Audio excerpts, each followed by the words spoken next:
Hello and welcome to the table. I'm your host, Teen Wolf, and today we are talking about the top 5 best cards for Pauper and Pauper Commander from March of the Machine. And we got a couple of honorable mentions that we're going to be talking about as well, and let's get right into that. Starting off with an honorable mention for Pauper and Converter Beast. A card that I think could be good, but not great. It's 3 and a green for a 0/1 Phyrexian Beast. It says when it enters, you incubate 5. So you put 5+1/+1 counters on an artifact token that you can then pay 2 to flip and transform into a 0/0 Phyrexian. But it has 5+1/+1 counters on, so it's basically a 5/5. So for 6 mana, you get a chump blocker and a 5/5. Not bad. It's not great, but I feel like it could be good in certain decks later on in the game because it gets you bodies. So it's pretty good. And then an honorable mention, this is better in Pauper Commander, but I think it could also be good in regular old Commander, or in regular old Pauper, Corruptive Convictions, which is essentially a Village Rites. It's a 1 black instant that says sack a creature, and you draw 2 cards. Do I need to explain why this card's good? No, I don't. But so, then, getting into our number 5 picks for Pauper and Pauper Commander, we have Traumatic Revelation for Pauper, and this could also be a good card in Pauper Commander. It's 1 in black for sorcery. It says target opponent reveals their hand, and you choose a creature or battle from it, and then they discard that card. So obviously, battle isn't going to be able to get picked because it's Pauper. It's Pauper. Battles don't exist in Pauper yet. But so, if you can't make them discard a card, you incubate 2. So, if you don't get to get the thing, or if you don't make your opponent discard a card, you get a creature. So, it's good, because if you don't get the thing you're trying to do, you get a creature out of it, and at least get to set up your board state. And this is a pretty good card in certain decks, like the black and blue kind of instance mid-rangey deck with cards like Tolarian Terror and Gurkmeyer Angler. I don't think that's it. I'm just going to call it Angler. But yeah, it's decent. It's not great, but it's decent. And then number 5 pick for Pauper Commander, we got Blighted Burgeoning, which is 2 and a green, for basically a Fertile Grounds, except when it enters, you also get an incubator token. You get to incubate 2. So you get a creature, and whenever you tap a land for mana, you could add an additional mana of any color. Only 1 land can do this, but hey, it's still a pretty sweet effect. But it's in the number 5 pick, so there are definitely some better ways to ramp. Because a lot of the cards that I picked for the list for Pauper Commander are rampy cards. So anyways, then getting into the number 4 pick for Pauper and Pauper Commander, we have Unsealed the Necropolis for Pauper, which is also in this list for the blue and black kind of instance deck, the instance mid-rangey deck. So Unsealed the Necropolis for 2 and a green, 2 and a black, it's an instant that says each player mills 3 cards, and then you get to return up to 2 creature cards from your graveyard to your hand. Now, you may think, okay, cool, you get to mill some cards. Making cards like Tolarian Terror cost less because they're mostly instants in that deck. Why is this so good? Because you get to return 2 creatures from your graveyard directly to your hand. The opponent, the second they see a Tolarian Terror or Angler hit the field, they gotta kill it immediately. And if they have a way to kill it, well, then you're kind of like, dang it, now I can't attack the opponent to kill him. Well, this card, 1, allows you to make cards like Tolarian Terror and Angler cost less, and 2, gets them back from your graveyard so then you can replay them. See where I'm going with this? It's a very, very good effect for 3 mana. Sure, you also get to mill the opponent. It doesn't really matter that much. The main thing that matters is what I've already said. But so anyways, then looking at number 4 pick for Pauper Commander, have Skittering Surveyor, which is a 3 mana 1/2 artifact creature that says when it enters, you search your library for a basic land, put it into your hand after revealing it, and then you shuffle. It's a reprint card. It's a fun reprint card. And it's just a fun card. It's a good card. It's a little surveyor. And who doesn't like the little surveyor? He's cute. He's really cute. So that's why he's in the number 4 pick. I think he's slightly better ramp than the Blighted Burgeoning, but yeah. And then getting into the number 3 pick for Pauper, we got Volcanic Spite, an incredibly busty card, and this is also the number 3 pick for Pauper Commander, so I'm just going to talk about why it's good in both of those formats.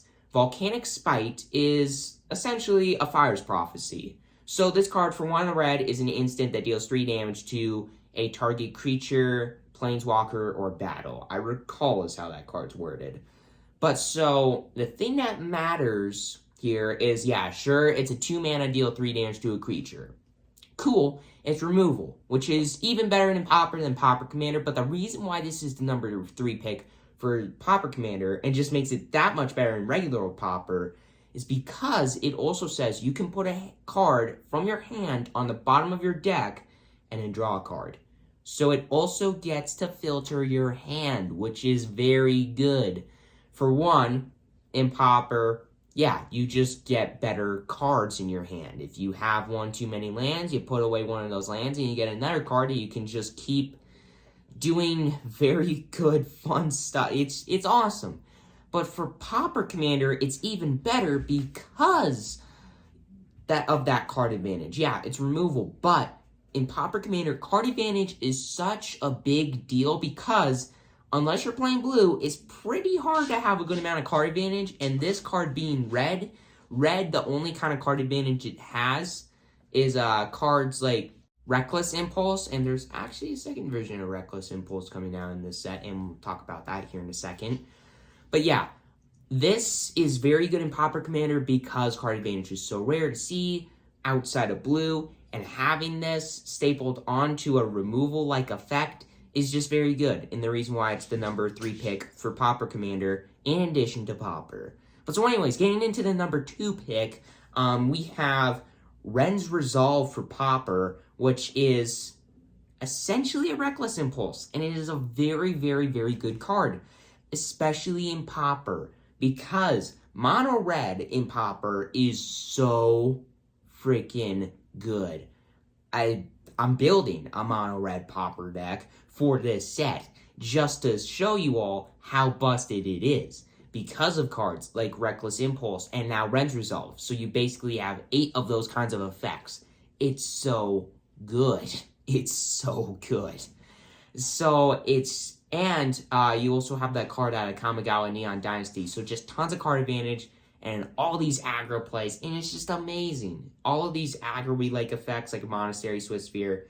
Having this card for 1 red to exile the top 2, only in sorcery speed sadly, but then you can play those cards until your next turn. It's just amazing card advantage in mono red, and with everything costing so little, most of the time you're going to be able to very easily play both of the things and get that much further ahead of your opponent when also playing an aggro deck. It's amazing. It's amazing. Getting into Pauper Commander, the number 2 pick, which is also the number 1 pick for Pauper, so we're just going to talk about this right now. In Pauper Commander, I feel like there is something slightly better than this, but it's still a very good effect. Meeting of Minds. And in Pauper, I feel like it's slightly better than in Pauper Commander, but it's still very good. So Meeting of Minds is 3 and a blue for an instant that says draw 2 cards. Why is this such a good card? Because it has Convoke. Now, if you play Pauper, you might know a card called Thoughtcast, which is a very fun card, and it's played in one of the most popular Pauper decks of all time, and I assume that it would still be a very good deck to play in Pauper Commander. But this card has Convoke, so at the end of your opponent's turn, you can tap 4 of your creatures and then draw 2 cards for completely free. So if you have already played tons of cards to interact with your opponent or whatever, you don't have any mana left, but your opponent didn't attack you and you still have creatures up, well, you still get to draw those 2 cards. It's just amazing because it's a very versatile draw effect, and it's a very, very, very good card, in my personal opinion. And I feel like it's a very good card in Pauper because blue, getting even more card advantage just makes it even more busted. But in Pauper Commander, I still feel like it's an incredibly good effect because, like I've already said, card advantage in Pauper Commander is very good. Sure, it's blue, so it's good. I feel like Ren's Resolve, Volcanic Spike could be placed above this card because, yeah, Meeting of Minds is a blue card, and the main reason that I put Volcanic Spike in this list is because of the fact that it gets you card advantage outside of the colors of blue. So you could argue Meaning of Minds being placed in third place and Volcanic Spike being placed in second. Who knows? I personally would do that because I like red. But Meaning of Minds is, in the long run, a better card because it's essentially a free draw too, which is very busted. But so yeah, that's that. And now getting into the number 1 pick for Pauper Commander, because we've already talked about the number 1 pick for Pauper, which is Meaning of Minds. And like I already said, very good because it gets card advantage and you can cast it for completely free at the end of your opponent's turn if you've already interacted with them. Very good effect. But so for Pauper Commander, my number 1 pick is the Land Cycling Cycle. Yes, that's what the Magic community is calling it, or should I say, Loading Ready Run is calling it, because as of recording this video, the only people that I've seen play March in a Machine is them.